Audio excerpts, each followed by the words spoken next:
करते समय बहुत सारे एसिड्स का इस्तेमाल करते हैं, बहुत सारे इंसेक्टिसाइड फंजीसाइड का इस्तेमाल करते हैं। हमारी जिंदगी वापस मिलेगी नहीं मिलेगी पता नहीं, लेकिन जीरो एक्सीडेंट पे काम करना है, जीरो एक्सीडेंट पे काम करना है।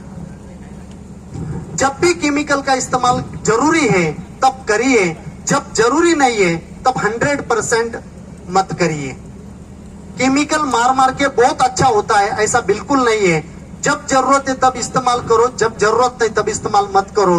आप फूड इंडस्ट्री चलाते हो, फूड इंडस्ट्री, यहां तक सोचो 25 साल पहले जो 100 किलो का बोरी उठा के एक जगह से दूसरे जगह जाते थे, आज कहां गई वो जनता?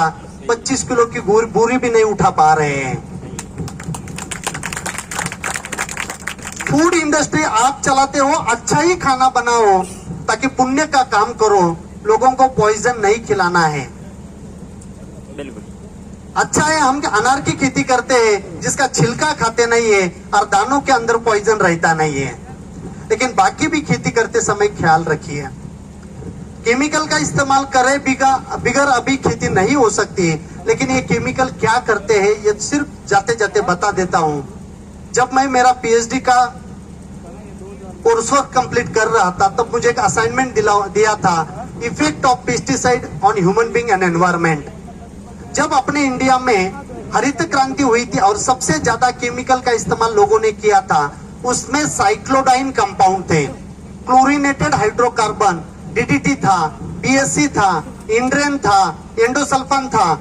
ये केमिकल का इस्तेमाल किया और ये केमिकल का इस्तेमाल करने के बाद जब कपास के ऊपर उसका स्प्रे किया, कपास जब तक हार्वेस्टिंग नहीं हुई तब तक कोई कीटक वापस आया नहीं, एक स्प्रे से पूरा का पूरा मर गया।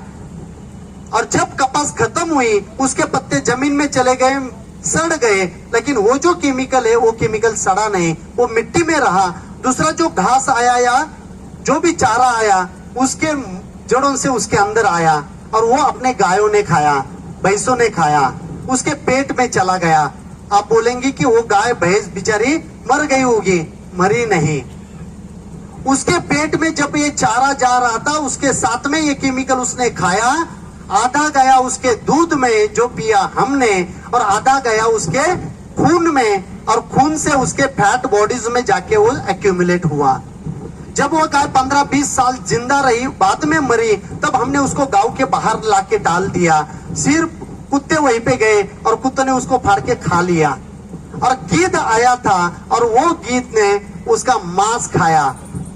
आपको लगा होगा कि अभी वो मांस में अगर केमिकल थे तो गीद ने जो मांस खाया वो गीद भी मर गया होगा, लेकिन दोस्तों गीद मरा नहीं।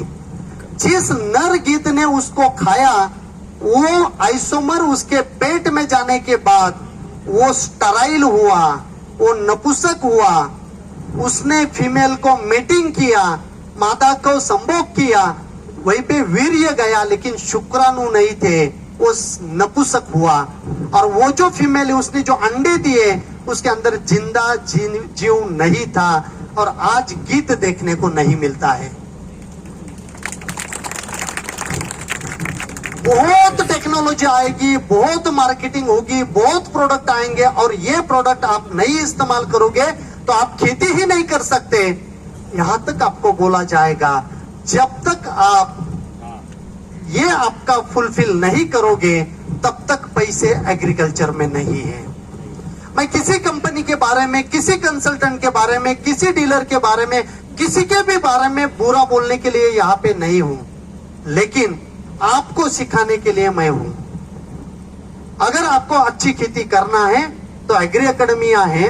अगर अच्छा खेती का शेड्यूल अगर आपको चाहिए तो फार्म डीएसएस मोबाइल एप्लीकेशन आपके मोबाइल प्ले स्टोर के ऊपर जाके आप ले सकते हो।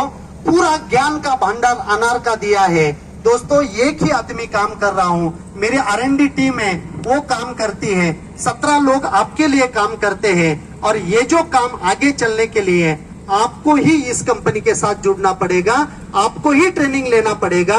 फ्री में मुझे कुछ नहीं चाहिए, सिर्फ 999 रुपए भर के अगर आप ट्रेनिंग करोगे तो मैं आपको मिनिमम 1 लाख रुपए का फायदा दूंगा, मिनिमम 1 लाख रुपए का।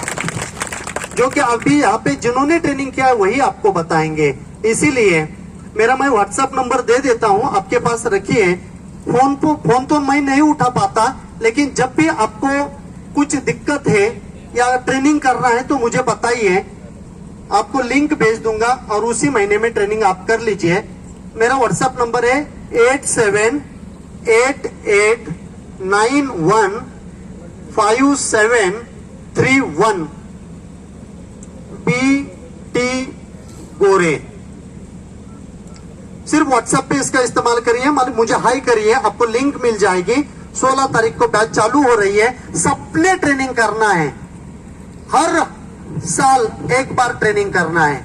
50 घंटे निकालो, 50 घंटे निकालो। 50 घंटे अगर देंगे तो आप अच्छी खेती करोगे, प्रॉफिटेबल खेती करोगे, सस्टेनेबल पोमोग्रेनेट फार्मिंग करोगे, शाश्वत अनार की खेती करोगे, और फिर इस जनरेशन नहीं, नेक्स्ट जनरेशन के लिए भी आपकी मिट्टी आप अच्छी देंगे और 25 साल का अपना अनार का पौधा जिंदा रहेगा। Thank you, thank you, thank you so much.